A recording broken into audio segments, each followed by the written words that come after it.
Hai, Assalamualaikum. Jumpa lagi dengan Bro Cuci. Kali ni saya nak bebel pasal kulit babi ataupun pig skin. Saya tak nak share pasal cara nak kenal pasti kasut pig skin ni. Kalau korang nak tahu, boleh tengok video FZHD. Saya dah tengok video tu. Memang bagus dan banyak manfaat yang korang boleh dapat. Benda yang saya nak share ni mungkin akan trigger sneakerhead ataupun kolektor kasut Tega dekat luar sana. Tapi ini pendapat peribadi saya dan kami secara kolektif di Clean Kicks. Untuk pengetahuan korang, Clean Kicks Shoe Spa tak terima langsung kasut pig skin ataupun kulit babi. Sebab kami dekat sini semuanya Muslim. Dan banyak juga spa kasut dekat luar sana yang saya tahu tak terima kasut kulit babi. Tapi ada juga yang terima. Itu hak diorang. Mungkin tak salah, tak ada masalah ataupun apa-apa halangan untuk diorang.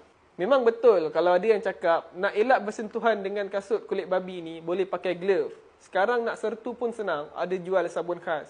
Tapi selain daripada nakkan keberkatan dalam mencari rezeki tu, ini berkenaan kredibiliti dan kepercayaan orang dekat kami. Cuba korang bayangkan kalau ada seorang customer hantar kasut nak cuci dekat kami dan customer tu pula memang menjaga kebersihan pemakaian dia. Dalam masa yang sama, kami pun terima kasut kulit babi.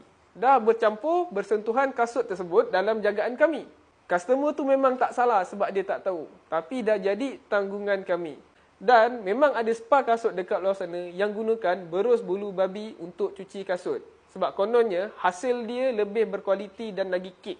Saya pun tak tahu sebab saya tak pernah cuba. Ni teguran dan pesanan untuk peniaga dekat luar sana. Tak kisah spa kasut ataupun korang jual kasut ke. Kalau ada guna apa-apa barang berkaitan dengan babi ataupun korang jual kasut kulit babi, tolong bagi tahu dekat customer. Itu hak diorang untuk tahu. Brand besar dekat luar sana yang jual kasut dekat dalam Malaysia ni pun bagi tahu kasut kulit babi.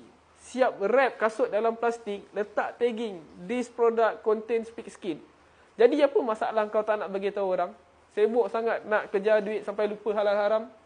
So, korang kat luar sana, kalau ada apa-apa pengalaman berkaitan dengan kasut kulit babi, seller tak bagi tahu ke, tersalah beli ke, boleh komen, share pengalaman korang dekat bawah. Macam biasa, always clean with your style.